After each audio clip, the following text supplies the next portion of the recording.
ডাকেন মোমেন শাহী, তাই না? আপনারাই তো ডাকেন মোমেন শাহী। অনেক সুন্দর একটা শব্দ, কিন্তু মোমেন তো বোঝেনি মুসলমান, আর শাহী মানে শাহান শাহী, রাজত্ব। তো মোমেন শাহী মানে যেই জেলায় চলে মুসলমানদের শাহান, ওই জেলায় যদি কাদিয়ানিরা এসে মসজিদ নামে ইবাদতখানা বানায়, ওদের উপাসনালয়ের তো মসজিদ বলা হারাম, জায়েজ নেই। কেমনে মসজিদ হবে এটা? মসজিদ তো একটা পবিত্র শব্দ, আল্লাহর ঘর। ওরা তো মুসলমানই না, ওদের ঘর আবার মসজিদ হয় কেমনে? এটা তো মসজিদের সামনে অপমান। তারপরও এটা বানিয়ে জুম্মা নামাজ পড়িয়ে উদ্বোধন করেছে, মানে বুঝেন, শুধু একটা ঘরই নাই রে ভাই। দেখবেন আগামী 2 বছর 5 বছর 10 বছর পর ওই এলাকা, আশপাশের এলাকার কয় হাজার কয়শো মানুষে টাকা দিয়ে কিনে কিনে বেঈমান বানিয়ে ফেলেছে। তাহলে মোমেন শাহী নামে সার্থকতা থাকলো কোথায়? থাকলোটা কোথায় আমার তো বুঝে আসে না। একজন ব্যাখ্যা দিল, হুজুর জমি কিনে করেছে, কি বলার আছে? জমি কিনেছে তো কি হয়েছে? জমি কিনেছে তো কি হয়েছে? তাই বলে আল্লাহর নবীর শানে গুস্তাখি হবে আর মুসলমান বসে বসে ললিপপ খাবে, এটা হয়েছে? এতটা সস্তা নবীর ইজ্জত হতে পারে না। কি করা লাগবে আমার বলে দেওয়ার দরকার নেই, এটা কমন সেন্স থাকলে বুঝে আসবে। যদি শক্তি প্রয়োগ করে কিছু করতে না পারে, নবী বলেছেন অন্যায় দেখলে হাত দিয়ে প্রতিরোধ করতে, না পারলে মুখ দিয়ে প্রতিবাদ করতে, তাও না পারলে অন্তর দিয়ে প্ল্যান পরিকল্পনা করতে। কোন না কোন স্তরে তো থাকা লাগবে অন্তত, না হলে ইমানদার পরিচয় দিবে কিভাবে? যদি কঠোর অ্যাকশনে যেতে নাও পারে, অন্তত তো এটা দরকার ছিল। ঠিক ওইটার সামনে আল্লাহর একটা ঘর বানাবে মসজিদ নাম দিয়ে, যাতে করে গ্রামের মূর্খ সূর্খ মানুষেরা বুঝতে বাকি না থাকে, কি রে সামনাসামনি দুইটা কেন, তার মানে একটার মধ্যে কোনো কাহিনী আছে। তখন যে কেউ একটু ঘাটাঘাটি করলে বুঝবো, আচ্ছা এটা তো নামে মসজিদ হলো, কামে শয়তানির আখড়া। এটা থেকে উম্মতের ঈমানকে হেফাজত করার জন্য আলেমরা উদ্যোগ নিয়েছে।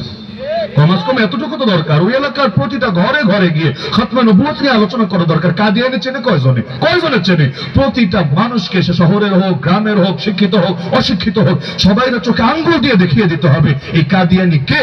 আর এই কাদিয়ানিতে এমন নিকৃষ্ট যে কোন সুস্থ মস্তিষ্ক সম্পন্ন মানুষ কোনোদিনও ওরে কোনোদিন নিজের নেতা, নিজের গুরু, নিজের নবী, নিজের ঈসা, নিজের মাহদী কোনো কিছু মানতে রাজি হতে পারে না। আল্লাহর সাহায্যকারী হতে চাইলে নবীর ইজ্জতের হেফাজত করা লাগবে নাকি লাগবে না? নবীর কিতাব, নবীর আনিত কিতাব, আল্লাহর দেওয়া কিতাব কোরআন মাজিদ, এটার হেফাজত করা লাগবে নাকি লাগবে না? এখন তো আমরা স্লোগানও দিই, আল কোরআনের আলো ঘরে ঘরে জ্বালো। বড় কথা, ঘরে ঘরে জ্বলা দরকার আছে। তো চিরকাল কি ঘরে ঘরেই জ্বলবে? আল কোরআনের আলো অন্য কোথাও জ্বলা লাগবে না। আল কোরআনের আলো সংসদে জ্বলা লাগবে না। আল কোরআনের আলো কোর্ট কাছারিতে জ্বলা লাগবে না। আল কোরআনের আলো ব্যাংকিং সেক্টরে জ্বলা লাগবে না। আল কোরআনের আলো যেখানে জ্বলবে না সেখানে তো অন্ধকার থাকবে। আলো না জ্বালালে অন্ধকার দূর হয় কেমনে? আল্লাহর দিন আলো, এছাড়া আর কোনো আলো আছে নাকি শয়তানের কাছে? ইবলিস শয়তানের কাছে কোনো আলো আছে? নাই। তাহলে যেই দেশে 14-15 কোটি মানুষ মুসলমান, ওই দেশে এখনো আল্লাহর দিন আর আলোয় আলোকিত সব হলো না কেন? ইসলামরে তো চিপায় ফেলতে ফেলতে ফেলতে 100% ইসলামরে 20%-এর চাইতেও কমায় ফেলেছে।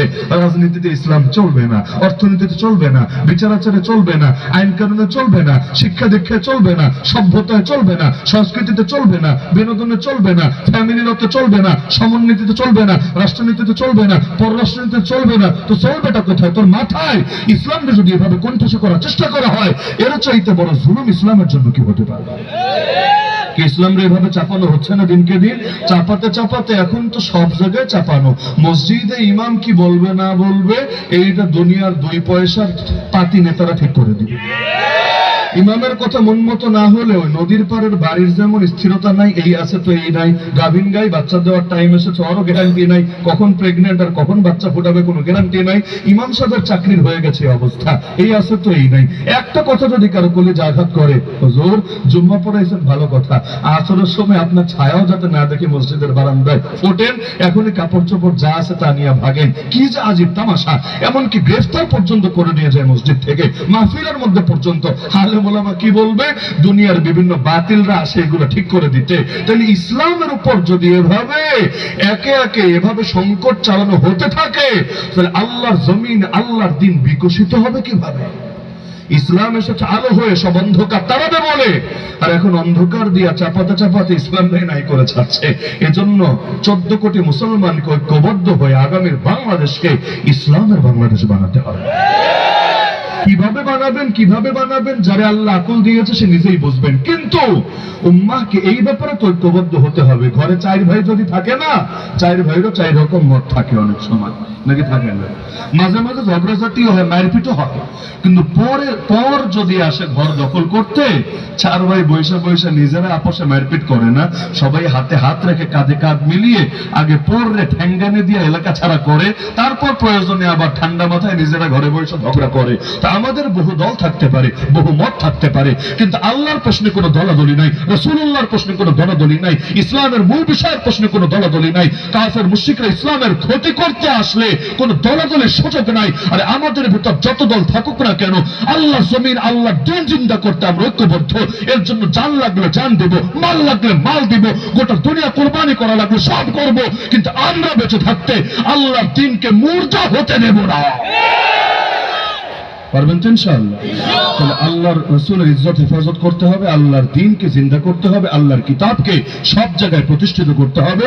মানুষের বানানো জিনিস আজ আছে তো কাল নাই। সংবিধান 17 বার পরিবর্তন হলো, আর এখন তো পুরাটাই বাদ দিয়া নতুন করে লিখবে। আচ্ছা, নতুন করে লিখলে আর মনে হয় পাল্টানো লাগবে না কিয়ামতের আগে, তাই না? কি লাগবে না? আবার 2 বছর 5 বছর পর গেলে দেখবেন না এটা দিয়ে হবে না, নতুন একটা লাগবে। মানুষের জ্ঞানই এমন, মানুষের মাথাটাই এমন, আজকে যেটা মনে হয় সবচাইতে ভালো, 2 দিন পর মনে হয় এটা পুরাই ভুয়া, পুরাই ফালতু। মানুষের জ্ঞানের একটা সীমা আছে, রব্বুল আলামিনের জ্ঞানের কোনো সীমা পরিসীমা নাই। আল্লাহ যে কোরআন দিয়েছেন 1500 বছর হয়ে গেল, কয়বার পাল্টানো লেগেছে? 2-4 বার লেগেছে মনে হয়। লাগে নাই বলে কি ওল্ড হয়ে গেছে, সেকেলে হয়ে গেছে? আধুনিক সমস্যা সমাধান দিতে সক্ষম না? অবশ্যই সক্ষম। তো যেখানে আল্লাহর দেওয়া সলিউশন আছে, এর চাইতে বেটার সলিউশন কি হতে পারে? কোটিপতি ফুটোপতির সামনে হাত পাতবে কোন দুঃখে? আমাদের কাছে সবচাইতে উত্তম আদর্শ আছে, আমাদেরকে কাফের মুশরিকদের থেকে আদর্শ ভিক্ষা করে চলতে হবে কোন দুঃখে? সুতরাং জিন্দেগির সব ক্ষেত্রে আল্লাহর সাহায্যকারী হতে রাজি আছেন তো ইনশাআল্লাহ? আল্লাহ আমাদের সবাইকে তৌফিক দান করুন। এটা তাফসীরুল কোরআন নুরুল ইসলাম মাদ্রাসাকে কবুল করুন। নতুন মাদ্রাসা বহুত জরুরত আছে, আপনারা প্রত্যেকে নিজের ঘরের চাইতে মাদ্রাসাকে বেশি আপন মনে করবেন। আল্লাহ তাআলা তারই নবীর বাগানটাকে কিয়ামত পর্যন্ত কায়েম এবং দায়েম রাখুন। আমিন। ওয়া আখিরু দাওয়ানা আলহামদুলিল্লাহ।